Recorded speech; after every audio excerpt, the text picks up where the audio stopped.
Coucou tout le monde, on se retrouve pour un nouveau rendez-vous du C'est lundi que lisez-vous. Donc comme toutes les semaines, histoire un petit peu de faire le point sur mes lectures.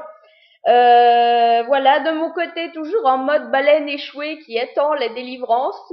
C'est pas agréable, ça devient de moins en moins agréable comme à chaque fois qu'on arrive à la fin. Mais heureusement, l'avantage c'est que j'ai de bonnes lectures qui me changent un petit peu les idées et c'est toujours au moins ça de gagner. Donc je vous laissais la semaine dernière, alors il me semble que j'avais 2 lectures en cours mais que j'en étais au début pour les 2 ou pas super avancées. Donc la principale, oui c'est ça. La principale était devenue Ennemie, donc le tome 1 de Charlie Higson chez Pocket Jeunesse. Voilà, il me semble que j'en étais à une quarantaine de pages. Je le traînais déjà depuis 3-4 jours, mais le problème c'est que mes lectures secondaires passaient prioritaires à chaque fois et que, ben voilà, celui-là était un petit peu toujours repoussé.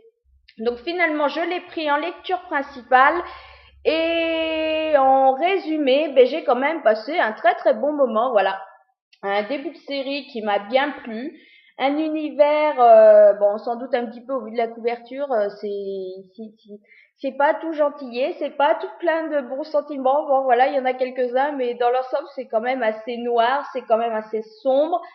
C'est même, franchement, à certains moments, super gore, quoi. Voilà, c'est vrai que c'est un petit peu comme Gone.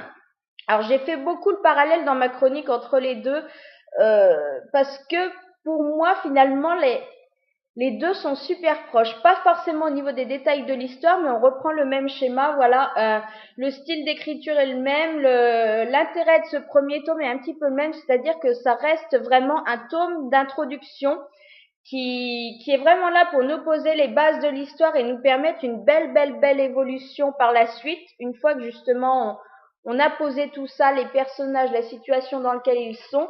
Maintenant, c'est pas parce que c'est un tome d'introduction que je me suis ennuyée, comme ça peut être le cas certaines fois. Au contraire, voilà, on prend vraiment le temps de nous poser les bases de cette histoire et c'est important justement pour pouvoir voilà, bien avancer par la suite. Les personnages importants sont plantés aussi. Comme je vous disais, il y a aussi ce côté un petit peu, il y a des scènes quand même qui sont assez choquantes. Je pensais pas que ça serait forcément le cas, mais voilà, un très bon début d'histoire qui est assez plaisant. On en ressort finalement au niveau des, il y a une intrigue de fond, mais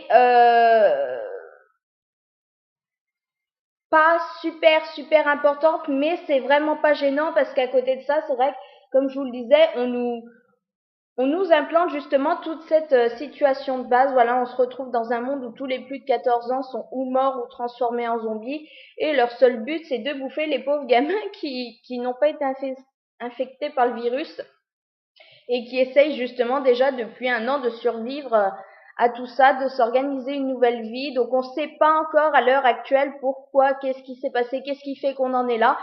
Mais voilà, comme je vous dis, c'est bien mené, le style est vraiment agréable, donc ça se lit quand même tout seul et ça promet vraiment une bonne suite. Donc de toute façon, moi ce qui est sûr, c'est que je me laisserai tenter parce que j'ai envie d'en découvrir un petit peu plus.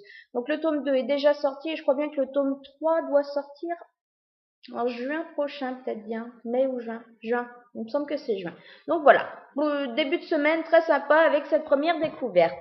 Ma deuxième lecture en cours de la semaine dernière. Alors celle-là était vraiment juste au début. C'est pareil, j'étais à 40-50 pages.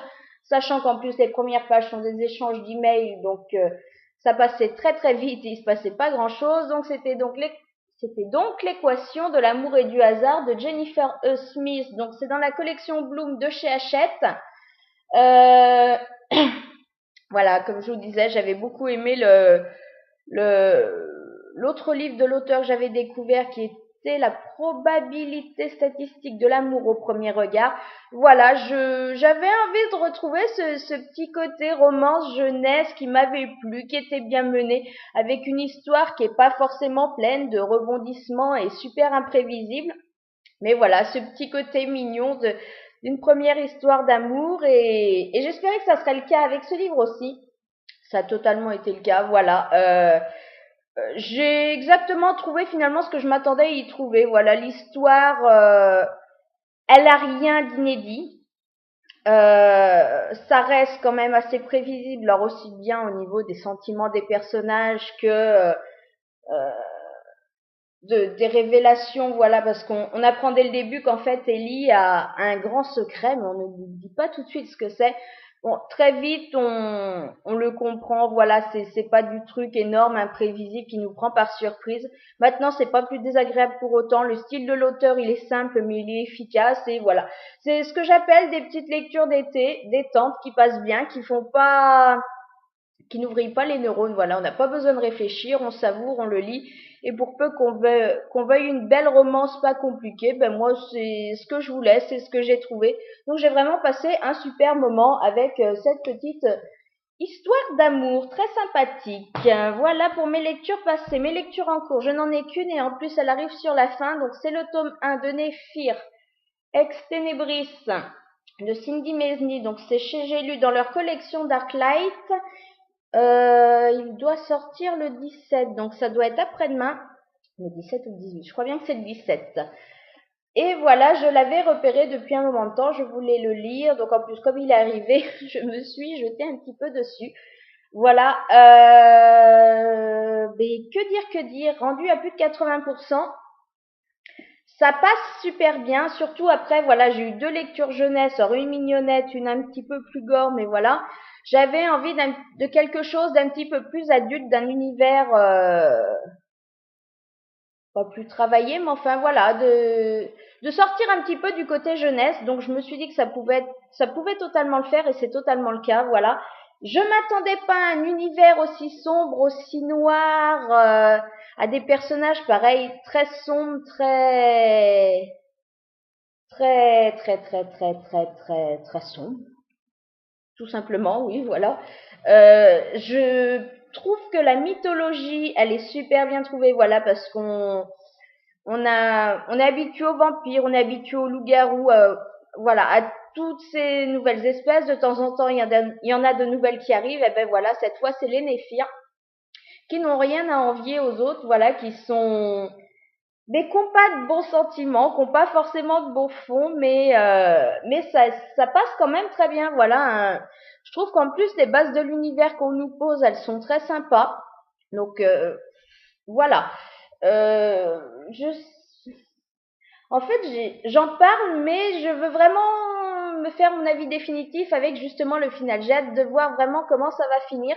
Par contre, ce que je peux vous en dire, ce qui est sûr, c'est que la mythologie, donc, est très, je me répète un petit peu, je suis désolée, la mythologie est sympa, mais qu'à côté de ça, là, justement, n'est pas que dans un tome d'introduction, puisque dès le premier chapitre, donc, on rentre directement dans l'action, et ce qu'on a à découvrir, alors que ce soit sur le personnage de Némésis ou voilà le monde dans lequel on va graviter, on le découvre petit à petit, ça ne manque pas du tout, on n'est pas en panne d'informations au point de pas s'y retrouver, comme ça peut être le cas dans d'autres séries. Là, ça vient à un point nommé, ça manque pas avant, ça tombe juste quand il faut. Euh, L'intrigue de fond, il y en a une et elle est vraiment présente. Voilà, c'est pas. On a le côté, on nous pose la situation, les personnages, mais il y a vraiment une histoire par derrière et qui avance vraiment et qui est importante. Voilà, qui rentre dans les bases, mais qui en même temps, on apprend énormément de choses et ça avance bien, c'est bien traité. Donc pour l'instant, ça se dirige vers une très très bonne découverte. Donc je vous en reparle de toute façon vraiment et j'aurai vraiment mon avis définitif quand j'aurai lu les 60 pages qui me restent à finir. Voilà pour ma lecture en cours. Mes lectures à venir, j'en ai sorti 2. Je vous avais parlé la semaine dernière que de toute façon, je vous en avais montré une seule que j'étais sûre de lire, qui serait Démonique Acad. Finalement, on se l'est pas sorti. Donc, je sais pas. Peut-être cette semaine. Ce qui est sûr, c'est que juste après Néphir, donc je me sors. Ça brille. Elles sont super belles les couvertures, mais pour les montrer, c'est pas évident. Donc, le tome 1 du Baiser des Sirènes, Attirance, de Anne Greenwood Brown. Donc c'est dans la collection Macadam de chez Milan. Ben voilà, parce qu'il est arrivé ce matin, je l'avais gagné chez Nessa du blog Book and Love. J'ai été super contente, j'ai hâte de le découvrir. Le résumé me parle, la couverture elle est juste magnifique et puis allons-y, voilà. Il est arrivé ce matin, donc il sera entamé ce soir parce que je veux vraiment voir ce que ça donne. J'ai vu passer quelques avis, j'ai pas été les lire, j'ai regardé les impressions générales, mais voilà, la couverture est magnifique, le résumé moi me parle et puis les sirènes, voilà. Donc j'ai vraiment hâte de voir ce que ça donne. J'espère ne pas être déçue parce que merde, ce serait dommage d'avoir un top de résumé et puis une top de couverture et puis d'être déçu par le contenu, mais il n'y a pas de raison. Et ensuite, je sortirai, à moins qu'un autre vienne se greffer comme d'habitude, hein, mais en théorie, j'ai prévu de sortir le tome 4 de Time Riders, La guerre éternelle, donc d'Alex Caro, et c'est chez Nathan. Eh ben, il me semble que j'avais sorti le tome 3 en janvier parce que celui-ci sortait début février. Ben voilà, là on arrive en avril, donc je vais sortir le tome 4 puisque le tome 5 sort début mai. Cette fois, on va rencontrer Abraham Lincoln. Oui, c'est ça.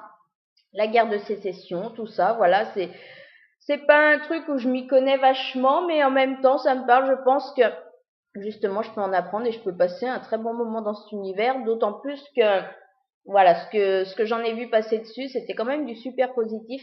Puis voilà, cette série, c'est vrai que le tome 1, c'était la découverte, le tome 2, voilà, ça restait aussi. Bon, à partir du tome 3, voilà, c'est ce que je souligne souvent, on n'est pas là pour le côté inédit de l'histoire, puisqu'on reprend toujours le même schéma.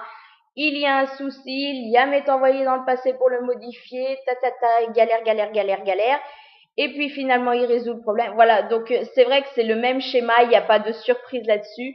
Maintenant, bon, si, il y a quand même une petite histoire de fond qu'on suit, mais enfin voilà. Mais dans le fond, c'est vraiment les personnages qu'on va rencontrer, l'époque dans laquelle on va évoluer, qui fait l'intérêt justement de cette série et qu'on accroche ou pas à un tome. Donc j'ai vraiment hâte de découvrir ce que va donner ce tome 4. Voilà pour mes lectures. Que dire d'autre? Pas grand-chose. Si, je vous parlais la semaine dernière, j'avais bien envie de faire un petit concours justement, donc j'ai lancé mercredi le concours Rebecca Kid. Voilà, ça m'a pris sur le moment en fouillant en magasin en cherchant les livres que je pourrais faire gagner.